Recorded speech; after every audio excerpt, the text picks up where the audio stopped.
오늘 우리 함께하는 말씀은 에베소서 6장 10절부터 20절까지 말씀 한 절씩 교독하면서 읽도록 하겠습니다. 에베소서 6장 10절부터 20절까지 말씀 한 절씩 교독하면서 읽도록 하겠습니다.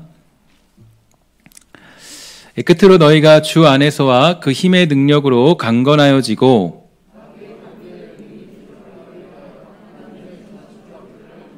우리의 씨름은 혈과 육을 상대하는 것이 아니요 통치자들과 권세들과 이 어둠의 세상 주관자들과 하늘에 있는 악의 영들을 상대함이라.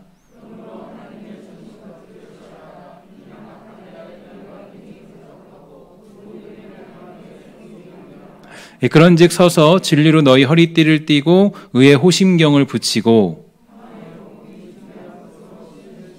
모든 것 위에 믿음의 방패를 가지고 이로써 능히 약한 자의 모든 불화살을 소멸하고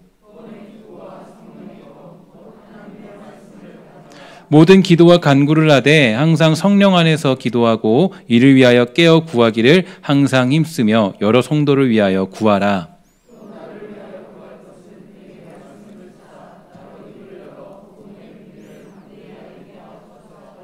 함께 있습니다. 이 일을 위하여 내가 쇠사슬에 매인 사신이 된 것은 나로 이 일에 당연히 한 말을 담대히 하게 하려 하심이라. 아멘. 복음에 대한 정확한 이해는 무엇보다 중요합니다. 이 복음을 깨달은 사람과 깨닫지 않은 사람의 차이가 엄청난 그런 차이가 있기 때문인데요. 학창 시절에 제 주변에 이런 친구들이 있었습니다. 두 명의 친구가 있었는데 한 사람은 이 수학을 곧잘 하던 그런 친구였고요. 한 사람은 수학을 정말 이해하면서 풀던 친구이고 한 친구는 이 수학을 외워서 풀던 친구였습니다. 이 두 친구가 굉장히 나름대로 공부를 잘했고요. 한 친구는 수학을 풀 때 그것을 정말 이해하면서 풀던 친구였고, 한 친구는 수학을 풀 때 그 답을 외워서 그 공식을 외워서 풀던 친구가 있었습니다. 제가 그 두 친구를 경험을 하면서 느낀 게 뭐냐면, 그래도 그 친구들이 중학교 3학년 때까지는 나름대로 괜찮은 성적을 가지고 있었는데, 고등학교 올라가니까 그 확연한 차이가 나더라고요. 그래서 수학도 외워서 풀 수는 있겠지만 아무래도 정말 수학을 잘하는 친구는 수학을 이해하면서 풀던 친구가 정말로 그 수학을 잘 풀었던 기억을 가지고 있습니다. 이처럼 이해하는 것과 이해하지 못하는 것의 차이는 아주 확연한 결과를 가져오게 되는데요. 이 복음도 비슷합니다. 어떤 사람은 교회는 다니는데 몇십 년을 다녀도 이 복음이 무엇인지 전혀 알지 못합니다. 예수 그리스도는 아는데 하나님이 누구신지 또 우리는 어떻게 살아야 하는지를 배운 적이 없기 때문이죠. 그러니까 이 삶의 능력과 기쁨과 이 만족을 누릴 수 없고요. 정말 어떤 이 아주 냉랭한 그런 신앙생활을 감당할 수밖에 없습니다. 반면에 어떤 사람들은 예수 믿은 지 몇 년밖에 되지 않았지만 이 삶에 힘이 있고 원동력이 있고 흔들리지 않습니다. 그 이유가 뭐냐면 바로 복음이라는 것을 정말 이해하면서 가슴으로 영으로 깨달을 수 있는 놀라운 축복을 가지게 되었기 때문입니다. 물론 복음이라는 것은 하나님이 깨닫게 하시는 것이지만 하나님은 우리의 의지를 보시고 또 우리가 행하고자 하는 그런 마음을 따라 또 그것을 깨닫게 하시는 놀라운 은혜도 있다라는 거죠. 그래서 우리는 이 복음을 깨닫기 위하여서 노력해야 되고요. 이 말씀을 알기 위해서 여러 가지 방면들로 우리는 도전하고 또 실천할 필요가 있습니다. 저는 이번에 이 전교인 수련회, 특히 장년부들을 향한 교육의 시간들이 있다라는 것 자체가 굉장히 저에게는 이 보람이 되었고 또 중요한 이 도전이 되었다라고 생각합니다. 저는 하나님을 향한 열심이 여러분들에게 있게 되기를 주의 이름으로 간절히 축원합니다. 하나님도 우리를 향해서 열심을 가지고 계시지만 우리도 하나님을 향한 열심이 있어야 되거든요. 하나님을 깨닫고자 하는 모습들, 하나님을 연구하고 하나님을 알고자 하는 그런 열망들을 우리가 가지고 있어야 됩니다. 그래서 우리는 하나님을 깨닫기 위해서 우리는 힘을 기울여야 되고 하나님을 알기 위해서 우리의 시간을 들여야 됩니다. 기도하지 않는 사람이 하나님을 알 수 없고요. 또 말씀 보지 않는 사람이 하나님을 깨달을 수 없는 것처럼 하나님을 연구하지 않고 깊이 묵상하는 훈련이 없다면 우리는 매우 냉랭한 신앙인으로 전락해버리고 말 것입니다. 요즘에 제가 누누이 강조드리지만 지금 우리는 이 언택트의 시대, 즉 이 비대면의 시대가 찾아오게 되었습니다. 곰곰이 생각을 좀 해봤습니다. 왜 하나님은 우리로 하여금 이러한 시대로 우리를 이끌고 있고 또 우리가 이렇게 이 비대면의 시대로 전락할 수밖에 없는 그런 상황으로 우리를 몰아가고 계실까? 교회에서 교제하는 것이 정말로 어려워졌는데요. 이전 같으면 이 평일에 교회 사람들이 정말 많이 왔다 갔다 해야 됩니다. 그래서 특히 이제 지난 주간에는 수련회를 준비하기 위해서 많은 분들이 왔다 갔다 했는데요.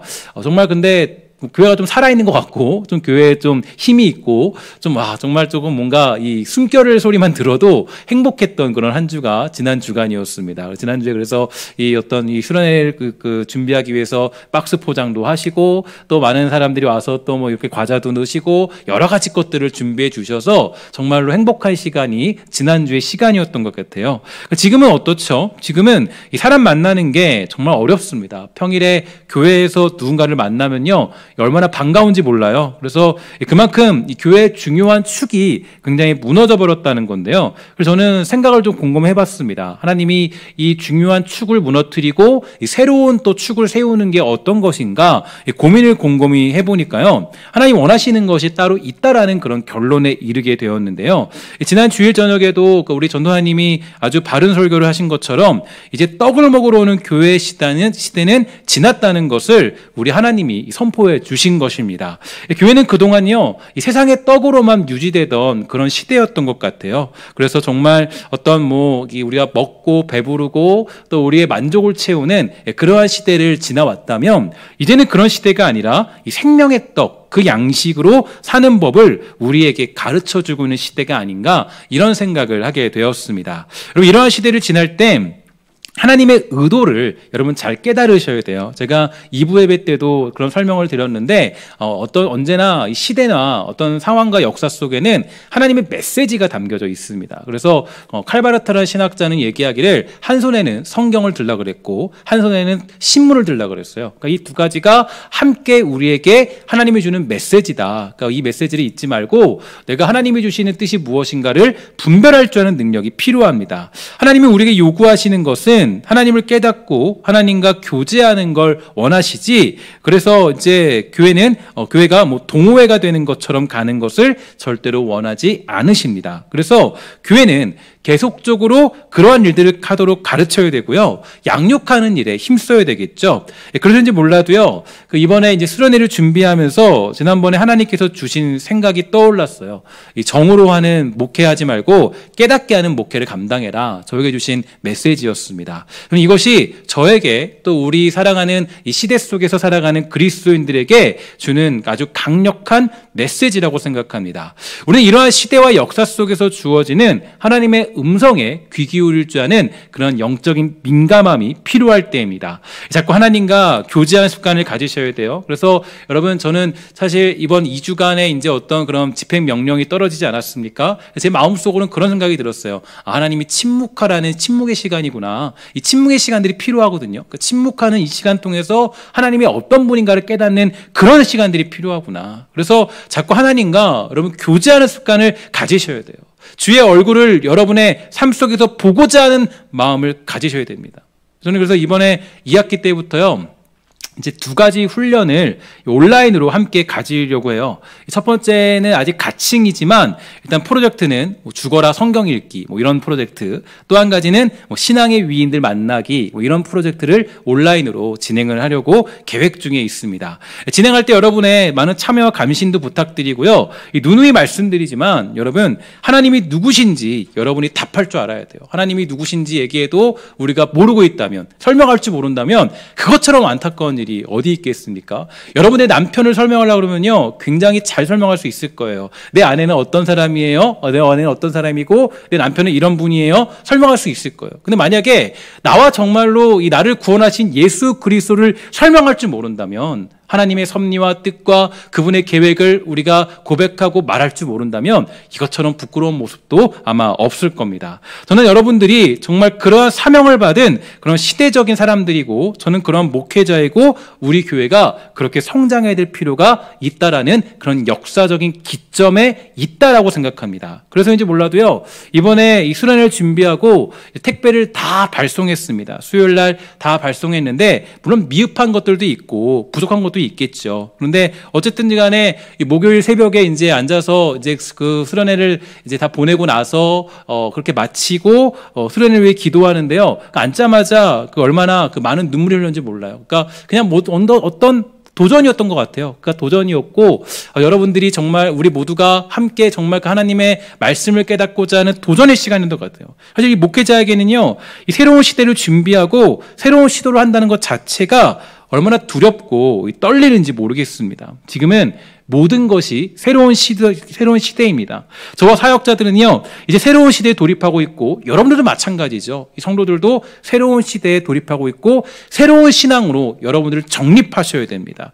그래서 정말 내일부터 시작하는 수련회를 통하여서 비록 미흡하고 부족한 자료가 있다 할지라도 열심히 준비한 사람들의 눈물과 땀과 또 시도, 도전을 기억하면서 주어진 일들에 잘 참여하기를 부탁드리고요. 하나님의 은혜가 여러분들에게 모두 있게 되기를 주의 이름으로 간절히 축원합니다. 우리 모두 이 그리스도인들은요, 이 천국의 시민권을 가진 하나님 나라의 백성입니다. 동시에 주님의 나라를 위하여 싸우는 영적 군사겠죠. 그러므로 우리가 매주일 은혜로운 말씀과 섬김으로 함께 모여서 주님의 이름을 경배하는 교회는 천국으로부터 파견된 전투사령부와 같습니다. 교회라는 곳은요, 바로 이러한 역할을 감당해야 되겠죠. 교회에서 매 주일 하나님의 나라를 위한 영적 전쟁에 참전했던 한 주간의 삶을 하나님께 보고하면서 때로는 감사함으로, 때로는 뉘우침으로 나아가 될 필요가 있습니다. 그리고 예배를 통하여서 우리는 이 전상의 치유함을 받고 천국으로부터 공급받는 영적 싸움을 위한 각종 병기로 무장을 합니다. 의의 흉배로 가슴을 보호하는 군장을 하고요, 땅끝까지 걸어가도 피곤치 않을 좋은 복음의 신발을 공급받고, 또한 적군의 공격에 쉽게 노출되던 우리의 몸을 보호할 수 있는 믿음의 방패를 지급받게 됩니다. 어떠한 적군의 출현에도 기민하게 대응할 수 있는 진리의 띠로 우리의 허리를 동이게 되는 것도 바로 교회의 역할이에요. 그것은 하나님께서 드리는 예배 시간을 통해서 저는 이루어진다라고 생각합니다. 그렇기 때문에 그리스도인들에게 하나님의 나라를 위한 전투적인 영적 군사로서 무장하는 데 있어서 예배는 무엇보다 중요하죠. 위대한 영적 부흥이 있던 때마다 예배는 단지 형식과 침묵의 시간일 수 없었던 것도 바로 이 때문이었습니다. 이 시간은요, 천국의 병기고가 열리는 시간이었기 때문입니다. 영적 전투를 감당하던 그런 성도들은 천국의 무기로부터 주어지는 병기들을 사모했고 영적 전선으로 투입되었습니다. 그들의 삶은 전투적이었고 무엇보다 영적인 전쟁에서 승리하기를 원하는 갈망으로 불타오르고 있었기 때문이에요.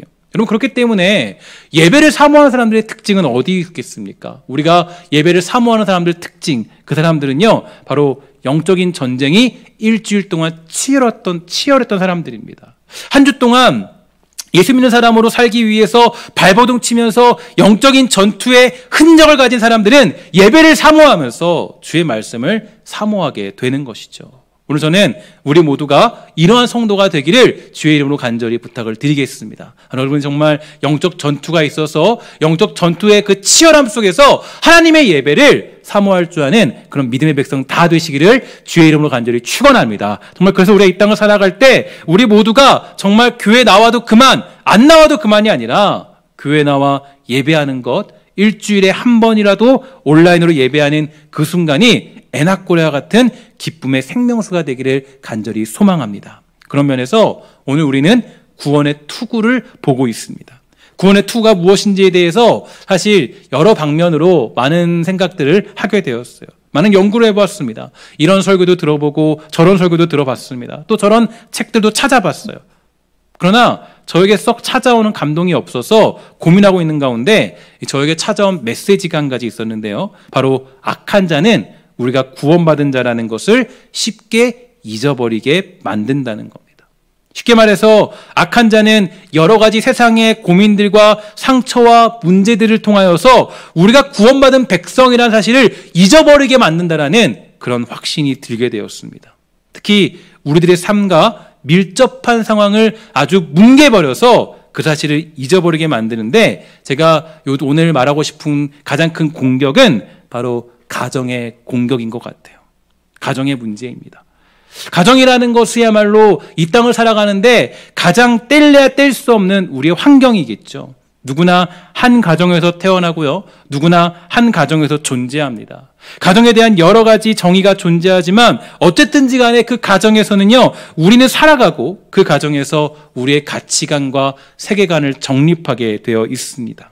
그러니까 악한 자는 이 가정을 무너뜨리면서 저와 여러분들이 구원받은 자라는 사실을 까마득히 잊어버리게 만들고 구원의 투구를 벗어버리게 만든다는 것입니다. 우리가 구원받은 자라는 사실을 잊어버리게 만들죠. 분명히 저와 여러분들은요, 구원받은 백성이에요. 예수 그리스도를 믿게 됨으로써 구원받은 것은 우리가 분명하지만, 만약에 여러분들의 가정이 무너져 있다면, 만약에 우리의 가정이 무너져 있다면, 만약에 우리의 관계가 깨어져 있다면 정말 우리는 구원받았는가? 그러면 어떻게 이럴 수가 있는가라는 고민이 들게 될 것입니다. 사실 이런 생각을 가장 많이 하며 살았던 사람이 바로 앞에 있는 저였습니다. 제가 살아오던 가정도요, 그리 평탄하지 않았고 여러 가지 고민들과 생각들을 안 할 수 없는 그런 가정에서 살아왔습니다. 정말 우리가 구원받은 가정이 맞는가? 정말 우리가 예수 믿는 가정이 맞는가? 여러 가지 고민들이 들게 돼요. 아마 여러분들도 지금 그런 생각이 드는 사람들이 많이 있을지도 모르겠습니다. 정말 우리 가정이 예수 믿는 가정 맞는지, 정말 우리 가정이 예수 믿는 그런 가정이 맞고 구원받은 가정이 맞는지, 이런 회의감이 들지도 모르겠어요. 그러면 어떻게 이럴 수가 있는가? 저는 이런 고민이 많이 들었고요. 학창 시절에 여러 번 하나님 앞에 은혜를 구하면서 은혜를 받고 또 회개의 눈물을 흘리면서 어떤 자리까지 가게 되었지만, 사실 그런 고민 속에서 결국 다시 하나님을 부인하는 자리까지 가게 된 가장 큰 원인이 가정에 있었던 기억을 가지고 있습니다. 가정은 무엇보다 여러분들과 저의 마음을 흔들기에 가장 적합한 공격 무기가 되기 때문이에요. 그래서 사단은 여러분들의 구원의 투구를 벗기기 위해서 가정을 흔들고 여러분의 가정을 공격하게 되어 있습니다. 그래서 우리가 잘 알고 있는 사단이 욥을 흔들 때 가장 먼저 꺼낸 카드가 바로 가정이었죠. 일단 그는 가정 자체를 허물면서 가정의 기본적인 조건이 무너지도록 만들었습니다. 욥기 1장 15절부터 17절 말씀인데요. 이렇게 말합니다. 스바 사람이 갑자기 이르러 그것들을 빼앗고 칼로 종들을 죽였나이다. 나만 홀로 피하였으므로 주인께 아래로 왔나이다. 그가 아직 말하는 동안에 또 한 사람이 와서 아뢰되 하나님의 불이 하늘에서 떨어져서 양과 종들을 살라버렸나이다. 나만 홀로 피하였으므로 주인께 아래로 왔나이다. 그가 아직 말하는 동안에 또 한 사람이 와서 아뢰되 갈대아 사람이 새 무리를 지어 갑자기 낙타에게 사람이 새 무리를 지어 갑자기 달려들어 그것을 빼앗으며 칼로 종들을 죽였나이다. 나만 홀로 피하였으므로 주인께 아래로 왔나이다. 여러분, 욥의 가정의 재산이 공격을 당하기 시작합니다. 소위 말해서 우리말로 하면요, 사업이 굉장히 어려워졌다거나 실직하는 위기가 찾아오게 된 것입니다. 이런 위기를 만나면 많은 사람들, 믿는 사람들조차도 이런 생각을 하죠. 정말 하나님이 우리를 구원하셨는가? 정말 그러면 우리의 가정이, 내 인생이 왜 이 모양인가? 주변에 많은 사람들이 제가 이야기를 좀 들어보면요, 예수 믿고 교회 다니고 있었음에도 불구하고 어렸을 때 바로 집에 빨간 딱지가 붙게 되는 상황도 많이 목격했다고 합니다. 친척이 돈을 떼어먹고 도망가는 일들이 발생하게 되고요.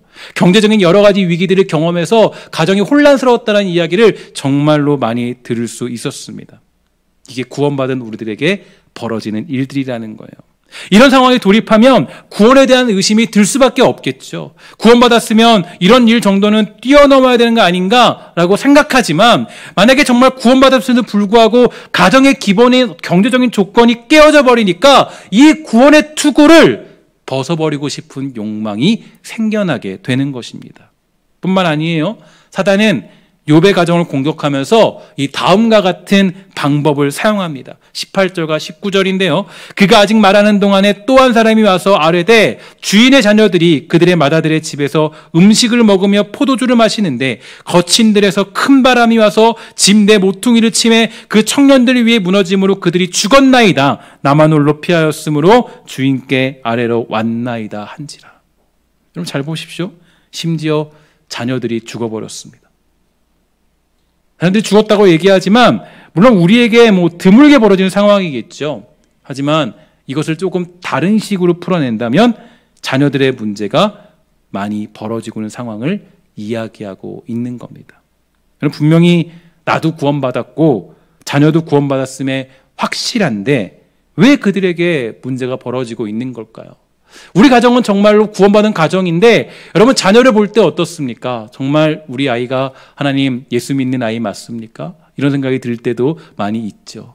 정말 이 안에 신앙이 있습니까? 분명 모태신앙으로 이 아이가 구원받았다라고 이야기하고 세례를 받았다라고 이야기하고 구원받은 사람의 그런 아이의 길을 간다라고 우리는 고백하고 있지만 정말로 이 아이가 구원받은 아이가 맞습니까? 라는 의문점이 들 때가 한두 번이 아닐 것입니다. 구원받았다면 우리 자녀들이 천국 시민으로서 모범적으로 살아야 하는데 말도 안 듣고 도대체 왜 그렇게 사는지 의심이 들 때가 정말 많이 있다라는 거죠. 그러면 이런 생각을 합니다. 정말 하나님, 제가 우리 자녀가 구원받은 게 맞습니까? 그리고 악한 자는요, 또 가족의 누군가를 병들게 할 때도 있어요. 이 병이라는 것은 육체의 질병일 수도 있겠지만 마음의 질병일 때도 정말로 많이 있습니다. 욥기 2장 7절이에요. 사탄이 이에 여호와 앞에서 물러가서 욥을 쳐서 그의 발바닥에서 정수리까지 종기가 나게 한지라. 여러분 요즘에 얼마나 병들이 많이 있습니까? 욥이 병이 들었어요. 온몸에 악창이 나서 너무 간지러우니까 욥이 재 가운데 앉아서 질그릇 조각을 가져다가 몸을 긁고 있는 상황이 벌어지게 된 겁니다. 가정에도 이런 일이 있지 않습니까? 누군가가 영적으로 또 심적으로 육적으로 아픈 경우가 굉장히 많이 있어요. 요즘에는 우리 가정 가운데 정말 우울증을 앓는 그런 지체들도 있고요. 또 때로는 어떤 그런 영적인 무력감을 느끼는 사람들도 있고요. 정말 여러 가지 어떤 이 육체의 질병을 가진 사람들이 정말로 많이 있습니다. 그러면 또 당연히 이런 의심이 되죠. 하나님, 우리 가정에 왜 이런 말도 안 되는 일들이 벌어지고 있는 건가요? 우리 구원받은 가정 아니에요, 하나님? 이 가정인데 왜 우리에게 이렇게 아픔을 주시고 시련을 주는 겁니까? 구원받았으면 이런 병쯤 낫게 해줘야 되는 거 아니에요? 가끔씩 보면 정말 열심히 내 아버지를 위해서, 내 아빠를 위해서, 내 엄마를 위해서, 내 자녀를 위해서 정말 열심히 기도했는데 젊은 나이에 아버지가, 어머니가 또 딸이 또 아니면 아들이 하나님이 먼저 데려가시는 경우도 많이 있습니다. 그럴 때 어떤 마음이 들까요? 때로는 하나님, 정말 우리가 구원받은 거 맞습니까? 라는 그런 생각이 들게 될 것입니다. 제가 이 청소년학을 공부할 때 육체에 어려움이 있는 가정에 대해서 조금 배운 적이 있는데요. 사실 그 육체의 문제를 가진 분들도 힘들고 어렵지만 그때 아주 좀 충격적인 사실을 좀 듣게 된 것은 육체의 어려움을 가진 사람보다 더 힘든 사람들이 있대요. 그 옆에 있는 가족들이라고 하더라고요. 그래서 만약에 형제들이 있으면 첫째가 어떤 이 마음의 아픔이 있다, 어려움이 있다, 첫째의 어떤 육체의 질병이 있다, 그러면 둘째가 받게 되는 스트레스가 엄청나다 그럽니다. 그래서 그것을 치료하기 위해서 굉장히 많은 노력이 필요하다 그래요. 그러니까 잘 보세요. 만약에 우리 가정 가운데 우리가 정말 예수를 잘 믿고 하나님께 헌신하는 가정인데 우리 중에 누군가가 아프다면, 누군가가 정말로 말도 안 되는 그런 육체의 질병이나 영적인 질병이나 아니면 심적인 질병들을 가지고 있다면 우리가 그런 의심이 충분히 들 수 있겠죠. 하나님, 우리 가정 정말 구원받은 가정 맞나요? 제가 하나님을 섬기는 것이 정말 옳은 것입니까? 내가 정말로 하나님을 섬기고 사랑하는 거 옳은 것입니까? 라고 그렇게 질문할 수 있는 그런 가장 쉬운 상황이 바로 가정의 공격이더라고요. 그리고 그 악한 자는 우리의 구원을 의심하도록 만들고 구원의 투구를 벗기게 만들기 위해서 또 한 가지 아주 무서운 방법을 사용하는데요. 바로 부부간의 사이를 갈라놓는 것입니다. 욥기 2장 9절에 보면 이렇게 말해요. 그의 아내가 그에게 이르되 당신이 그래도 자기의 온전함을 굳게 지키느냐 하나님을 욕하고 죽으라. 부부 사이가 완전히 깨져버렸죠. 완전히 깨져버렸습니다.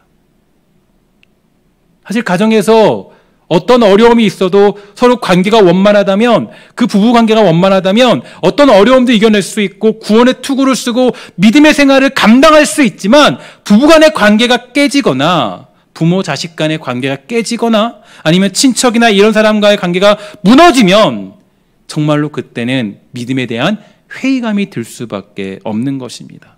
더군다나 이런 경우도 많이 듣고 보게 되는데, 이런 경우 있습니다. 예를 들어서 남편이 장로님이세요. 우리 교회 장로님은 아니고 예를 들어 장로님이십니다. 더구나 또 그리고 아내분은 권사님이세요. 근데 둘이 막 싸움이 붙었습니다. 근데 아내가 대뜸 말하는 거예요. 당신이 무슨 장로야. 이렇게 말하는 사람이 무슨 장로야. 근데 그러니까 남편이 화가 났어요. 뭐라 그럽니까? 당신이 무슨 권사냐고. 그죠? 막 싸우는 거예요. 막 그렇게 싸우는. 여러분, 서로 싸워도 건드리지 말아야 될 것이 있죠. 그죠? 근데 오늘 본문에 어떤 일이 벌어졌습니까? 욥의 아내가 말하는 거예요. 뭐라 그러죠? 그런 하나님이면 욕하고 죽어라. 여러분, 이게 정말 완전히 부부관계의 자존심을 깨트려 버린 겁니다. 그러니까 우리가 할 말이 있고 못할 말이 있죠. 만약에 저도 이제 아내랑 부부싸움을 많이 했는데요. 만약에 부부싸움 할 때 아내가 저한테 얘기한다고, 당신이 그러고 무슨 신성교회 담임 목사예요. 그러면 저는 살 수가 없을 거예요. 다행히도 저희 아내는 지혜로워서 한 번도 그런 얘기를 한 적은 없습니다. 근데 여러분, 정말 우리가 건드리지 말아야 될 것이 있는데, 오늘 이 본문을 보면, 욥기를 보면요, 이 욥의 아내가 너무 화가 나니까, 그러니까 이 가정이 다 완전히 폭삭 무너져 버리니까 뭐라 그러는 거예요? 그런 하나님이면 차라리 욕하고 죽으세요. 이 얘기 뭐예요? 구원의 투구를 벗어버리십시오. 구원의 투구를 벗어버리세요. 그러니까 제가 왜 오늘 가정에 대한 이야기를 하냐면, 구원의 투구를 벗기기 위해서 가장 악한 자가 공격하기 쉬운 곳이 바로 가정이더라고요. 회사 일 그거 좀 견딜 수 있죠. 좀 내가 좀 살아가면 사회에서 그런 일을 견딜 수 있어요. 좀 내가 예수 믿고 믿음으로 생활하는 거에서 핍박받아도 살아갈 수 있어요. 근데 만약에 집에서 가정에 문제가 있고 남편이 속썩이고 아내가 막 속썩이고 아니면 자녀들이 나를 힘들게 만들면, 그때는 믿음 생활하는 게 너무 힘들어지는 거예요. 아니, 나 이렇게 열심히 신앙생활하고 있는데 하나님 왜 이렇게 내 가정, 나 이거 하나만 바라고 있잖아요. 내가 언제 돈 달라고 그랬어요 하나님? 언제 내가 하나님 많은 달라고 그랬어요? 내 남편 하나 변화시켜 주시고 내 아내 하나 축복해 주시고 내 사랑하는 자녀 하나 그냥 예수 믿게 해주세요. 이게 전부다인데 이게 안 되고 있으니까 여기서 구원의 투구를 벗어버리려고 하는 거예요. 하나님, 나 너무 믿음 생활하는 게 힘들어요. 너무 힘들어요. 나 이제 포기하고 싶어요. 사실 그게 우리 가장 첨예한 질문이었던 것 같아요. 아니, 돈 없어도 살 수 있죠. 아니, 없어도 좀 부족하더라도 살 수 있어요. 근데 내 사랑하는 자녀들이 고통받으면, 내 사랑하는 남편이 힘들어하면, 내 사랑하는 아내가 고통받으면, 우리 가정에서 내 사랑하는 자녀가 먹을 게 없이 돈이 없으면 그것만큼 비참하고 힘든 게 어디 있겠습니까? 그래서 제가 보니까 구원의 투구를 벗어버릴 때 그때 가장 큰 공격이 어딘가 보니까 우리의 가정이 하나씩 허물어질 때더라고요. 다른 건 다 무너져도, 다른 건 다 잃어도 가정만큼은 하나님 앞에서 안정되게 보장되어야 할 텐데, 가정에 문제가 생긴다면 우리는 구원을 의심할 수밖에 없는 가장 큰 요인이 되기 때문에, 악한 자는 우리가 쓰고 있는 구원의 투구를 벗기기 위해서 저는 가정을 공격하고 끊임없이 물고 늘어진다라고 생각합니다. 프리실라 하일리에 의하면 다음과 같은 아주 중요한 이야기를, 팁을 얻을 수 있습니다. 이렇게 한번 잘 보세요. 내가 적이라면 당신의 가정을 무너뜨리고 가족들의 삶을 파괴하는 데 주력할 것이다. 가족 간의 신뢰와 화합을 망가뜨리고 모두 자신만을 사랑하는 데 급급하도록 만들 것이다. 가족이 본연의 기능을 상실하도록 할 것이다. 그러면 사람들이 그리스도인이라는 당신의 결혼 생활과 자녀들에게서 다른 사람들과 조금도 나은 점이 없음을 보고 세상과 다를 바가 없다고 생각할 것이다. 이렇게 해서 하나님은 실제로 아무 변화를 일으킬 수 없는 분이라는 인식을 심어줄 것이다. 여러분 너무나도 무섭지 않아요? 저는 이 글을 보면서 굉장히 좀 이렇게 뭐 살이 떨린다 그럴까요? 굉장히 조금 두려움을 느꼈습니다. 악한 자가 공격하는 게 여러분들의 남편이고 여러분들의 아내이고 여러분들의 자녀이고 우리들의 경제이고 여러분이 살고 있는 그 가장 중요한 터전이라는 거예요. 왜냐? 여러분들의 구원의 투구를 벗겨버리기 위해서, 네가 구원받은 백성이 아니라고 여러분들에게 설득하기 위해서 여러분의 가정을 아주 심각하게 공격하고 들어온다는 거예요. 그때마다 우리가 어떻게 해야 되겠어요? 최근 제가 사실 이 가정에 대해서 제가 이 구원의 투구를 설명하기 위해서 사실 이 전신갑주에 대해 설명하면서 가장 제가 뭐랄까요, 애매하게 마음을 가지고 있던 게 구원의 투구였어요. 왜냐하면 다른 것들은 제가 너무 잘 알고 있는 내용이고 너무 제 마음속에 확고한 그런 설명에 대한 부분들이 있었는데 구원의 투구를 뭘로 설명해야 될까라는 생각이 굉장히 많이 들었거든요. 구원의 투구를 어떻게 여러분의 설명을 드리고 이걸 어떻게 여러분들에게 잘 말씀을 드려야 될까 고민을 많이 했어요. 이걸 준비하면서부터. 그래서 제가 고민을 많이 하다가 이번 주에도 이 설교를 준비하면서 정말 고민을 많이 했어요. 근데 제가 이번 한 주간에 여러 사람들에 대한 어떤 그런 신방을 하고 또 이야기를 들으면서 정말 제가 새벽 기도도 한번 말씀드렸지만 너무 속상한 것은 가정이 어려움을 당하는 분들이 많이 있더라고요. 생각지도 못한 가정의 공격들이 너무 많이 있더라고요. 한결같이 그분들이 모두가 말해주기를 저한테 이렇게 말해줘요. 목사님, 이때가 정말 지나갈까요? 정말 이때가 지나가겠습니까? 저는 정말 하나님이 우리를 구원하신 걸까요? 이런 이야기를 들을 때 할 말이 없었어요. 저는 그들에게 이렇게 말해줬습니다. 당연히 지나가겠죠. 인내하셔야 돼요. 이게 제가 할 수 있는 유일한 답이었어요. 그리고 저는 전화기 너머로 울면서 기도해 줬습니다. 사실 저도 어렸을 때부터 참 가정의 문제를 많이 겪었기 때문에 참 그런 아픔들이 있었고 어려움들이 있었습니다. 그때마다 제가 그 신앙을 떠나려고 했던 가장 중요한 원인이 저도 보니까 항상 가정의 문제였더라고요. 부모님에게 실망하고 아니면 우리 가정의 문제 때문에 실망하고 그런 문제들이 가장 컸던 것 같아요. 여러 가지 가정의 문제로 인해서 사실 저도 구원의 문제가 가장 크게 흔들렸던 것 같습니다. 정말 그래요. 가정의 경제가 무너져서 구원의 투구를 벗으려 하는 사람들을 만날 때가 있고요. 자녀의 문제 때문에 구원의 투구를 벗으려 하는 사람들이 있습니다. 남편의 문제, 아내의 문제, 심지어는 친척의 문제 때문에 구원의 투구를 벗으려 하는 사람들이 있어요. 그러나 우리는 가정의 문제가 벌어졌을 때 그것을 주도하는 다른 세력이 있다는 것을 여러분 기억하셔야 됩니다. 악한 자가 여러분들이 쓰고 있는 구원의 확고한 투구를 벗기려고 하는 그런 아주 무서운 공격이 여러분들을 기다리고 있는 거예요. 저는 곰곰이 생각해 봤습니다. 왜 이렇게 악한 자는 가정을 통해서 구원의 투구를 벗기려 하는 것까? 여러 가지 이유들이 있겠지만 지난 주간 묵상하면서 깨달은 것은 가정이야말로 구원의 사실을 전달하기에 가장 적합한 공동체이기 때문입니다.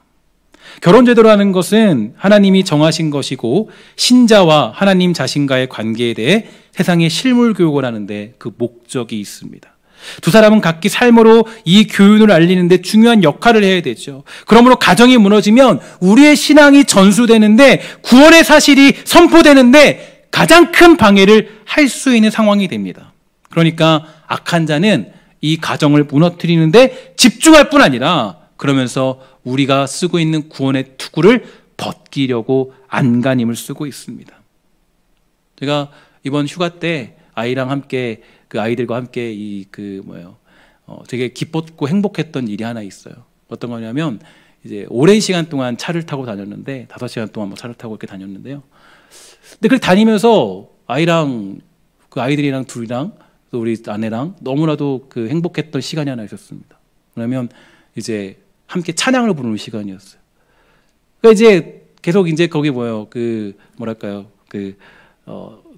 차를 운행하면서 이 노래를 틀잖아요. 근데 찬양을 틀면요, 아이들이 같이 따라 불러요. 같이 파트를 나눠서 노래를 연습했어요. 그래서 한번 저희들이 지금 노래를 하나 이렇게 해가지고 녹음을 하려고 그때 계획 중에서는 계획을 실행을 못했지만, 여러분 너무 잘 아시죠? 요괴뱃의 노래라는 그 노래를 한 몇 시간을 같이 불렀어요. 같이 파트를 나눠서 부르고 같이 나누면서 부르고, 또 예전에 제가 한번 소개시켜드렸던 나도 바보처럼 살래요라는 찬양 혹시 아실지 모르겠는데, 그런 찬양이 있어요. 걔네들은 뭐 뜻도 모르고 바보처럼 살래요 막 얘기하시고, 그렇죠? 어쨌든 간에 그 바보처럼 살래요라는 찬양을 같이 부르면서 같이 기뻤어요. 너무 행복했어요. 가정의 역할이 그런 거더라고요. 하나님이 어떤 분이신가 가장 잘 가르칠 수 있는 곳이 사실은 가정이기 때문에, 하나님은 그 악한 자는 가정을 무너뜨리기 위해서 온갖 힘을 씁니다. 여러분 자동차에서 여러분 같이 타면요, 하나님 찬양하는 찬양이 나와야 되는데, 요즘에 미스터 트롯 같은 임영웅 씨가 부르는 노래들 이런 데만 나오면 여러분 안 되겠죠. 가정이라는 곳은 사실 실물 교육을 하기 너무 좋은 곳이에요. 그래서 우리는 그 악한 자가 여러분들의 가정을 무너뜨리려고 한다는 것을 잊지 마셔야 됩니다. 여기는 너무 무서운 효과가 있어요. 여러분의 자녀들도 무너뜨리고 여러분 자신이 쓰고 있는 구원의 투구조차도 벗겨버리려고 하는 무서운 공격이 거기에 자리 잡고 있습니다. 제가 그래서 이 여러 가지 것들을 이제 책을 보면서 아주 마음에 확 와닿는 그런 내용이 있어요. 제가 간증집은 잘 안 좋아하는데, 간증집 같은 그런 책이 있어서 그 책을 한번 살펴보게 되었어요. 그 책을 보면서 거기에 보니까 너무나도 멋진 글이 하나 써 있더라고요. 우리 한번 그 글인데 한번 이 글을 한번 다 같이 읽도록 하겠습니다. 한번 보여주시겠어요? 네. 다 같이 들어 시작. 자녀가 대학에 떨어져도, 집이 망해도, 날마다 부부가 싸워도 그 환경 때문에 빛이신 예수님을 바라보고 있다면 하나님이 보시기에 좋았더라 하는 인생이 되는 것이다. 아멘. 저는 이게 너무나도 마음속에 찾아왔어요. 여러분, 예수 믿는다라는 것은 꼭 여러분들의 가정의 문제가 해결된다는 것을 의미하지 않습니다. 여러분의 남편이 변화된다는 것을 말하고 있지 않아요. 내가 정말로 예수를 믿었고 기도했기 때문에 내 자녀가 대학에 들어간다고 얘기하는 것이 아니에요. 예수 믿는다는 것은 그 모든 것들 속에서 그럼에도 불구하고 내가 지금 여러 가지 어려움에 처하여 있지만, 그래도 뭐예요? 하나님을 바라보고 있다면, 그것 때문에 하나님을 보고 있다면 그것이 우리에게는 너무나도 귀하고 아름다운 것임을 성경은 우리에게 말해주고 있는 것입니다. 성경은 단 한 번도 여러분들의 가정이 그냥 무조건 화목할 것이다, 여러분 남편이 무조건 여러분을 지지해 줄 것이다, 여러분들의 아내가 정말로 예수를 잘 믿게 도와줄 것이다, 여러분 자녀가 정말 좋은 대학과 좋은 직장에 갈 것이다, 이렇게 얘기한 적이 한 번도 없습니다. 오히려 그 가정에 공격은 당할 거야. 어려움이 있을 거야. 오히려 너희들 가운데 슬픔이 있고 고통이 있고 괴로움이 있을 거야. 그러나 그 모든 것들 속에서 하나님의 역사하시는 그 빛을 너희들이 바라본다면, 그걸 바라본다면 그게 너희들이 가진 승리야라고 우리에게 알려주고 있는 게 성경이 증언하는 진리의 내용이 됩니다. 여러분, 혹시라도 가정에 어려움이 있는 분들에게 축복하는 것은 거기서 좌절하지 마시기를 주의 이름으로 간절히 축원합니다.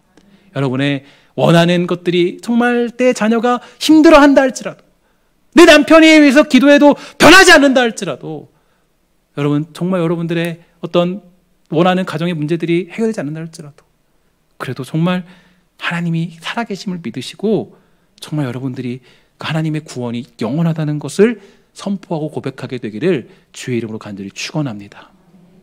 욥이 그랬습니다. 그의 환경이 무너졌고 그의 기본적인 가정의 조건이 완벽하게 사라져버렸어요. 그죠? 자녀도 잃고 종들도 떠나고 재산도 잃어버리고 몸도 안 좋아지고, 더군다나 뭐예요? 그 자기가 믿었던 아내마저도 자신의 가장 큰 자존심을 완전히 무너뜨리고 떠나버렸어요. 그러나 뭐예요? 그의 구원이 깨졌습니까? 가정이 힘들기 때문에 그의 구원이 사라졌습니까? 아니죠.